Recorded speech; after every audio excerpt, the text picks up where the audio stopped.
General Manager here at Everglades Outpost Wildlife Sanctuary. How do you help the animals that come here? So all the animals that come here, they were all rescued. Either people had them as pets illegally, some were kept as pets and they weren't treated very nicely. Others were injured and could not be released back into the wild. So we provide them a permanent home where they're safe, they get vet care, they get an amazing diet every single day, and they'll live out the rest of their lives under our care without having to worry about either being abused or neglected or, not fed the proper diet, mistreated, things like that.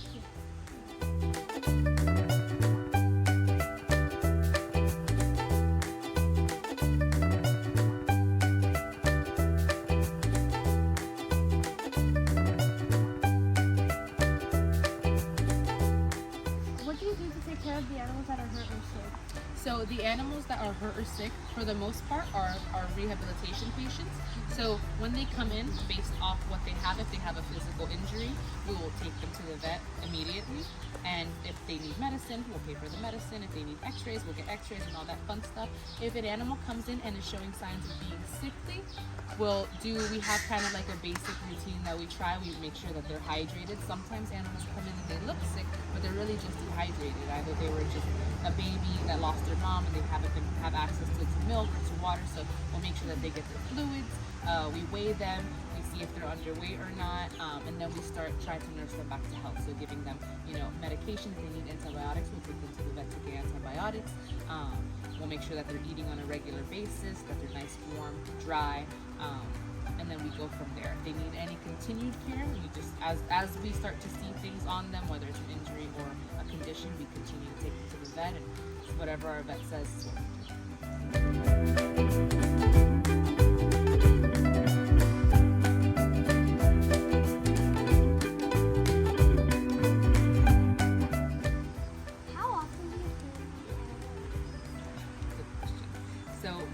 We try to clean our animals every other day. In terms of, even if it's something as simple as picking up like the meat, every single day, if like the wolves, they love to bury their meat, we make sure we look around and we take any meat so it doesn't attract any flies, and because the flies can really bother them, especially during the summertime.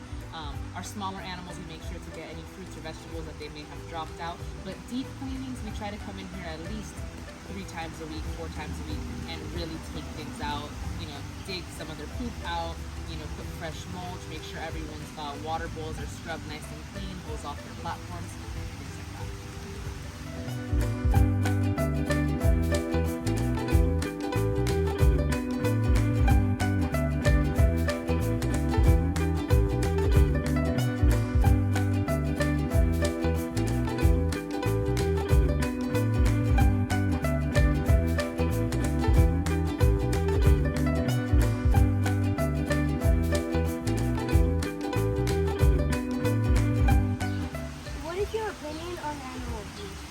Animal abuse, in my opinion, is one of the cruelest things that you can do to an animal, especially since animals they're very smart. They have emotions just the same way that we do.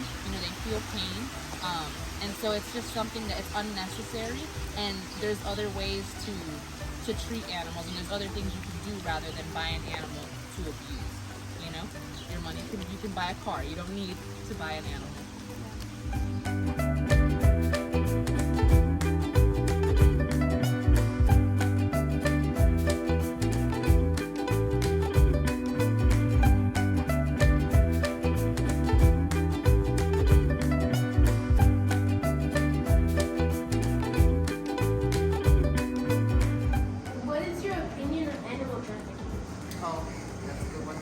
Animal trafficking. Well, animals are one of the top 3 trafficked things, you want to say, in the world, and it contributes firsthand to why there is a need for sanctuaries like us, because more than half of these animals that you have seen so far were from either they were trafficked and brought into the United States. A lot of them are not native.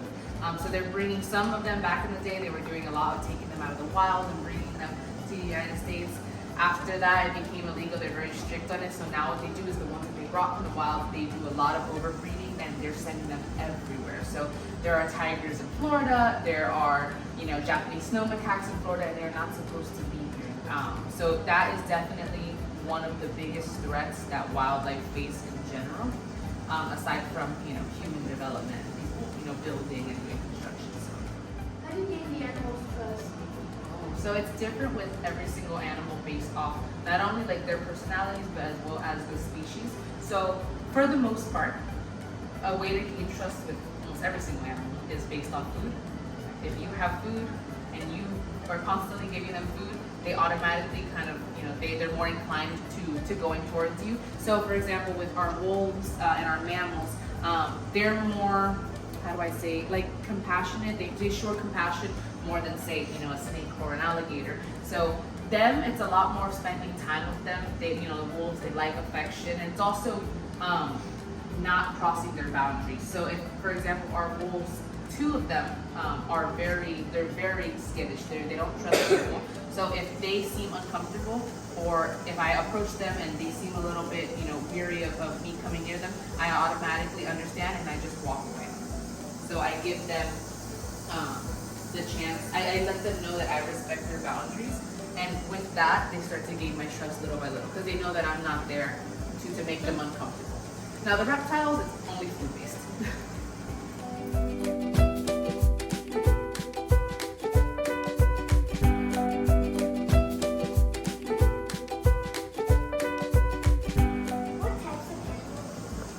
What types of animals? So we help all kinds of animals. We do non-native exotic animals like tigers and bears and lions, but we also do native wildlife to Florida. So native wildlife is wildlife that naturally occurs here in Florida. So we take in coyotes and foxes, raccoons, possums, squirrels. We've taken in, you know, American alligators, American crocodiles. We've taken in venomous snakes that are being rehabilitated, or, you know, we also will go out and we'll relocate as well. So if someone calls us because there's a native eastern diamondback rattlesnake, you know, by their house, we can go to the site, we'll go ahead and we'll remove him, and we'll take him someplace where he's far away from roads, where we know that there's a source of water and there's a lot of places he can hide, and we'll release him somewhere else.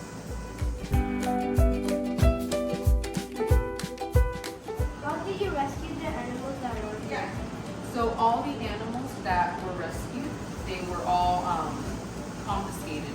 Well, the ones that were confiscated, or the ones that were, you know, from the pet trade, since we're licensed by FWC and we're licensed by USDA, which FWC, they are the ones who regulate all the rules for wildlife in Florida. When they do a confiscation, since we're licensed, they will reach out to us and see if we have space to house, whether it's a bear, you know, because we have all these licenses, whether it's a bear, a lion, a tiger, and depending on the space that we have, we'll determine how many or if we can take them. Now the native injured ones, our number is on the internet as a wildlife rehabilitation facility. So if people are driving down the street and they see an injured turtle or an injured possum, they can call us and they'll either bring it to us or we'll go to the hospital.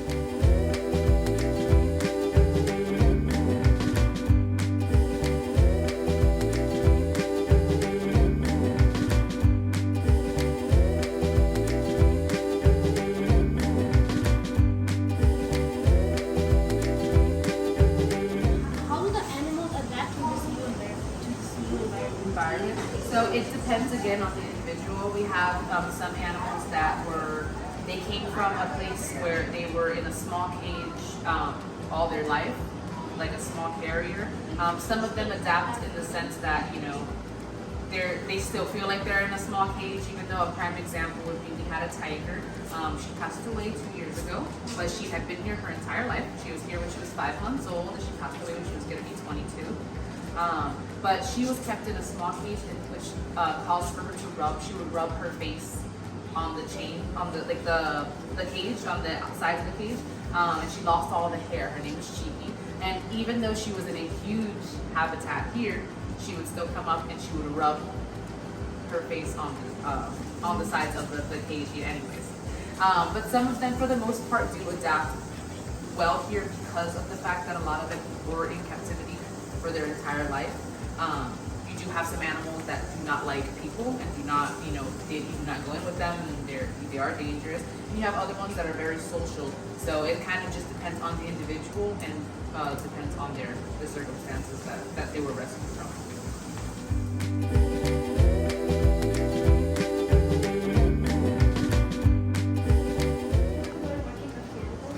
Absolutely. I always wanted to do this ever since I was a child. Ever since I was your guys' age, I think I was smaller.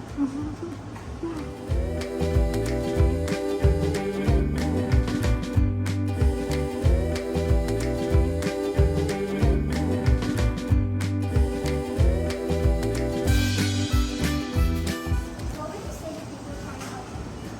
So there's a lot of different ways to help animals. Not only, obviously, be alert that wildlife are here. They're out. They cross the streets. They're out here. So be mindful of that, especially when you're driving, or if you're walking and you see like a turtle or a tortoise crossing the road. Be mindful that this is something that they do, so they don't get hurt. Also, educating. So educating not only yourself, but your friends and your family, and saying, hey, the possum in your backyard. A lot of people eat possums, so we get calls for them a lot. But possums eat ticks. They eat about 4,000 ticks every year. So they're very beneficial. So say, hey, instead of wanting that or scaring that possum off or getting him removed or killed, why don't you leave him there, and then that takes away the tick problem in your backyard. Or explaining the importance of them in the environment and learning how to live amongst them, because they're going to be here. They're here. We have one at home. Oh, yeah.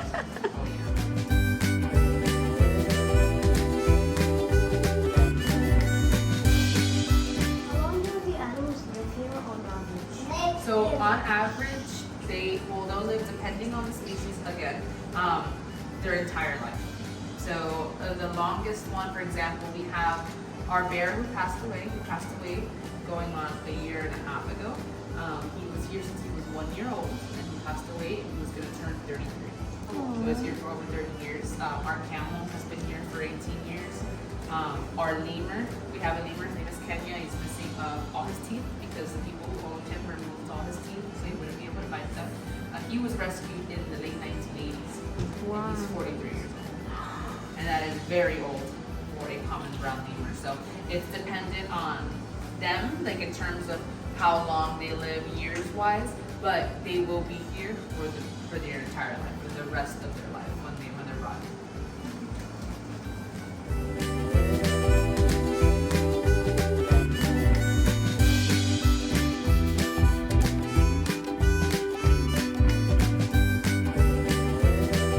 Animals get along with other animals and people here? So some animals get along with people, mostly the animals who have been here very young and have been around people for a majority of their life. So for example, Sable, our Florida panther, she was brought here when she was very young, and so since she could not be released, she couldn't be released because they bought her. She's been around people, and they have been a source of care for her since she was a baby. She's 12 years old now. So she's very social, and she likes boys more than she likes girls. That's just her thing. So a lot of the boys who helped raise her, they can still go in with her to her enclosure, and they can interact with her, and she's just fine. She doesn't really like girls going in there, but with boys, she's okay.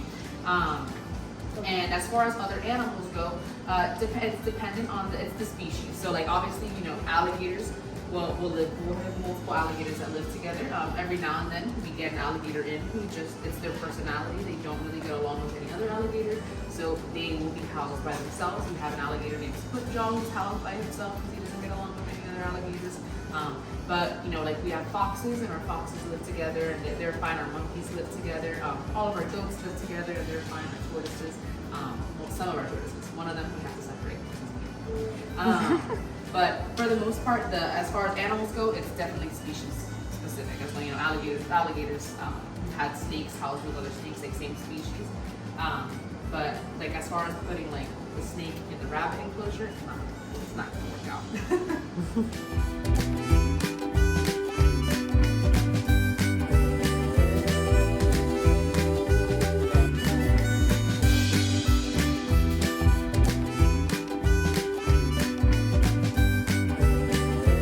Where do people get these animals and then abandon them? to grow? Because people will buy these animals without doing any research, and because they want to, they see it in a movie and they think it's cool to have a tiger. But when people will buy a tiger, they will realize that one, you need a license. Two, you need to have a specific acreage of land in order to house these animals. And three, that is a tiger. It's not a cat. It's not going to stay that small, and it's not going to eat as little as it's eating when it's a baby. It's going to get bigger. Without claws or not, it's still a very dangerous predator. Taking them to the vet. One of my favorite things that gets them is I always tell them the vet. Have you guys ever taken your cat or dog to the vet? Mom, is it expensive? Yeah, I think. So anytime you imagine whatever you pay to take your cat or your dog to the vet, multiply it times 10. Wow. And that is how much it costs just to get the visit. So every time we take a big cat, a tiger, or a lion, you know that automatically the fee that we have to pay is going to be at least $2,000, $2,000 just for them to be seen. That's not including, if they get sick or if they get an injury. So it is very expensive, and a lot of times people will realize that and they're like, okay, I can't afford all the food and I can't afford the vet, and it's getting really big. And so oftentimes sometimes they don't do it on purpose, and they get attached to the animal, so they don't want it to give them away. But in that, what that happens is that they'll go ahead and they start to not feed them enough, and they start to not have them in a big enough space and not give them enough attention. And with that, it affects the animal not only physically but mentally. So sometimes animal abuse that's not their intention, but that's what happens, and it's a lot of times it's out of selfishness. They love the animal, and I don't think some of them hate the animals. They just don't want to do the right thing because they're gonna miss them. But the animal is the one who pays for it in the end.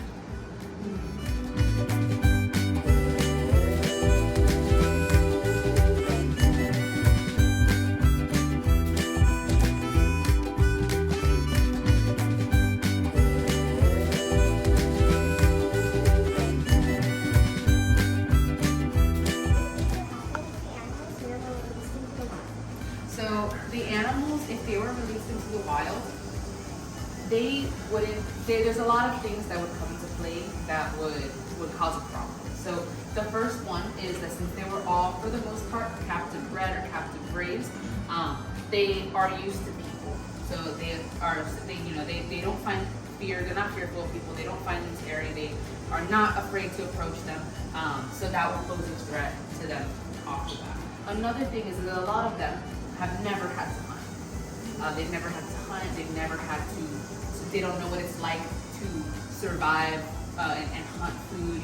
Our panther, she's declawed, she would have such a hard time hunting food. Our lemur would not make it because he does not have to eat. And we have to specially prepare his food here, and there's just no way he would be able to eat out there. He would not be able to protect himself either. The crocodiles and the alligators, they all came from the wild. They were all nuisance alligators, so they were already fed by people, and they have no fear in approaching people, and that can lead to a very dangerous situation if no one's careful. A crocodile is approaching you, you don't see him, it could be terrible for everyone. So for the most part, the ones who have been here from the pet trade, they wouldn't have a high chance of survival in the wild. However, the rehab patients that come in, they get a completely different treatment. So as hard as it is not to cuddle with a baby raccoon or a baby fox, they're very cute. We do not get them accustomed to us. We do not spend a lot of time with them. We just feed them, we give them their fluids, we make sure they have their medication, but it's not all cuddly because we want to make sure that, I know it sounds bad, but that they hate people. We want to make sure that they hate people, that they don't like to be grabbed, and they don't like to be touched, because that way we know when we release them, they are not going to be in a situation where a human might be able to hurt them, or they might be going into the street looking for people or looking for food. They're going to want to stay as far away from people as they can, and that's going to make sure, ensure to us that they're going to live a long life.